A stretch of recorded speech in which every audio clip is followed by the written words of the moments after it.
আজকে আমি শেখাতে চলেছি উড দিয়ে তৈরি সব টুলসগুলোর নাম pickaxe, axe, hoe, sword, shovel. Number 1, open crafting table. সবারই প্রথম তোমার দরকার দুটো স্টিক্স।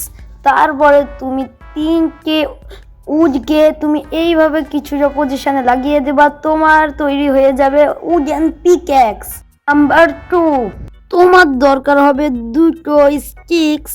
তারপরে তোমার দরকার হবে 3টি প্ল্যাঙ্কস, যেগুলাকে তুমি এইভাবে কিছুটা পজিশনে সাজিয়ে দিবা, আর তোমার তৈরি হয়ে যাবে উডেন এক্স।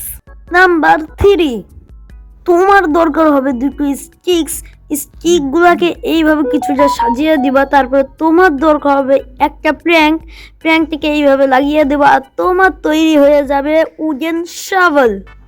নাম্বার 4, তোমার দরকার হবে দুটো স্টিক্স আর মাত্র দুটো প্ল্যাঙ্কস। তোমরা প্ল্যাঙ্কসটাকে কিছুটা এরকম ভাবে সাজিয়ে দেবা, তোমাদের তৈরি হয়ে যাবে উডেন হু। নাম্বার 5, তোমার দরকার হবে মাত্র একটা স্টিক্স আর দুটো প্ল্যাঙ্কসগুলোকে এইভাবে সাজিয়ে দিলে তোমার তৈরি হয়ে যাবে উডেন সোর্ড। আশা করছি আজকের ভিডিওটা ভালো লেগেছে। যদি ভালো লেগে থাকে একটা লাইক করে দিবা। Tata, bye bye.